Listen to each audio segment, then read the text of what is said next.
إن الذين لا يرجون لقاءنا ورضوا بالحياة الدنيا واطمأنوا بها والذين هم عن آياتنا غافلون أولئك مأواهم النار بما كانوا يكسبون۔ جو لوگ ہم سے آخرت میں ملنے کی کوئی توقع ہی نہیں رکھتے، کوئی امید ہی نہیں رکھتے اور دنیاوی زندگی میں مگن اور اسی پر مطمئن ہو گئے ہیں، اور جو ہماری نشانیوں سے غافل ہیں، ان کا ٹھکانہ اپنے کرتوت کی وجہ سے دوزخ ہے۔ اللہ تعالیٰ نے اس آیت کریمہ میں فرما دیا کہ ایسے لوگ جنہوں نے دنیا میں ایسا دل لگایا کہ آخرت کی اور خدا کے پاس جانے کی کوئی خبر ہی نہیں رہی، اور اسی دنیا میں رہنے والی چند روزہ زندگی کو اصل زندگی اور اصل مقصد بنا لیا، اور قدرت کی جو نشانیاں اللہ پاک نے قرآن کریم میں بتلائی ہیں ان میں کبھی غور و تأمل اور فکر و نظر سے کام نہ لیا کہ ایسا مضبوط اور حکیمانہ نظام یوں ہی بیکار نہیں پیدا کیا گیا، بلکہ اس سارے کارخانے کو پیدا کرنے اور اس کائنات کو بنانے کا کوئی خاص مقصد ہے۔ پھر جس اللہ نے پہلی مرتبہ ایسی عجیب و غریب مخلوقات پیدا کر دی، ایسی کائنات بنائی، اس کو دوبارہ پیدا کرنا ان ساری مخلوقات کو کیا مشکل ہے؟ تو پتہ چلا کہ جو لوگ اس طرح دل لگاتے ہیں تو ان کا معاملہ ایسا ہے کہ دل و دماغ سے، زبان سے، ہاتھ پاؤں سے جو کچھ انہوں نے کمایا ہے اور جو کچھ انہوں نے اس دنیا کے اندر کھپایا ہے، ان سب کا بدلہ دوزخ کی آگ ہے۔ ان الذين آمنوا وعملوا الصالحات يهديهم ربهم بإيمانهم تجري من تحتهم الأنهار في جنات النعيم۔ دوسری طرف جو لوگ ایمان لائے ہیں اور جنہوں نے نیک عمل کیے ہیں، ان کے ایمان کی وجہ سے ان کا پروردگار انہیں اس منزل تک پہنچائے گا کہ نعمتوں سے بھرے باغات میں ان کے نیچے سے نہریں بہتی ہوں گی۔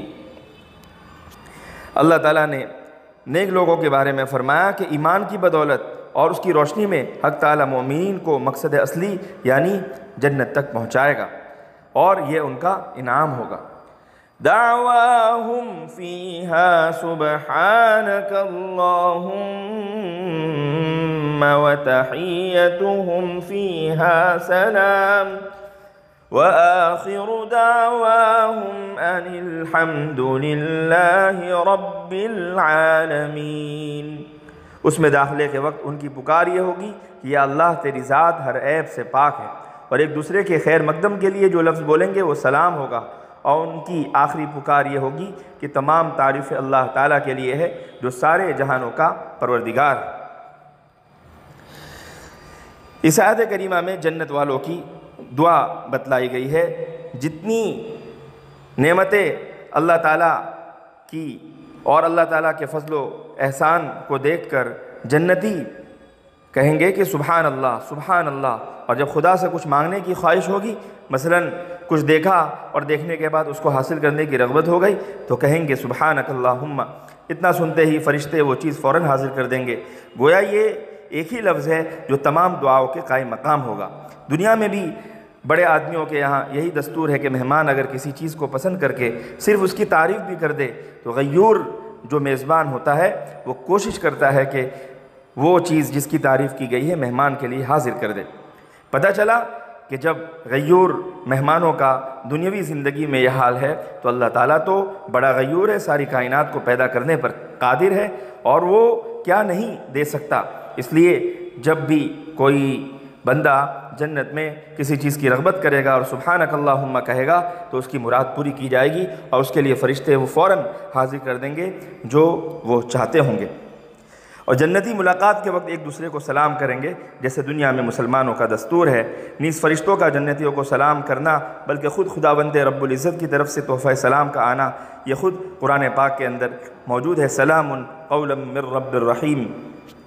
پتہ چلا اس آیت کریمہ میں کہ اللہ تعالیٰ نے جو اس آیت کریمہ میں باتیں بتلائی ہیں اس سے مراد تین چیزیں ہیں۔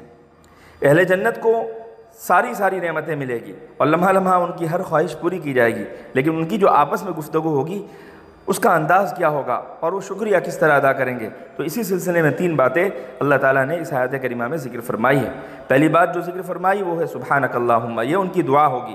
دعا سے مراد یا تو ذکر ہے، یعنی جنت میں لوگ سبحانک اللہم کا ورد کیا کریں گے، یا یہ کہ کوئی چیز مانگنی ہوگی تو اس وقت سبحانک اللہم کہہ کر وہ چیز مانگی جائے گی اور فرشتے وہ چیز کو حاضر کر دیں گے۔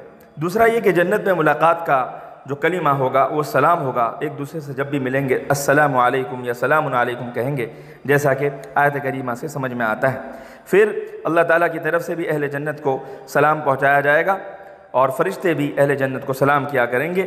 والملائکۃ یدخلون علیہم من کل باب سلام علیکم، یعنی جنت جس طرح سلامتی کی جگہ ہے اسی طرح وہاں سلام کا تبادلہ بھی ہوتا رہے گا۔ نیز اخیر میں جو فرمایا ان کا کلام الحمدللہ رب العالمین پر ختم ہوگا۔ آیت کی روشنی میں علامہ قرطبی نے لکھا ہے کہ کھانا پینا بسم اللہ سے شروع ہو اور الحمدللہ پر ختم ہو تاکہ اہل جنت کی پیروی ہو۔ نیز دعا کرنے والے کو بھی چاہیے کہ دعا ختم کرتے ہوئے وآخر دعوانا ان الحمدللہ رب العالمین کہے۔ مزید بہتر یہ ہے کہ سورہ صافات کی آخری 3 آیتیں سبحان ربک رب العزت عما یصفون وسلام علی المرسلین والحمدللہ رب العالمین پڑھیں، کیونکہ اس میں اللہ تعالیٰ کی تسبیح بھی ہے، انبیاء کرام کے لیے سلام کا تحفہ بھی ہے اور اللہ تعالیٰ کے حمد پر ختم بھی ہے۔ اللہ تعالیٰ ہم سب کو صحیح عمل کی توفیق عطا فرمائے۔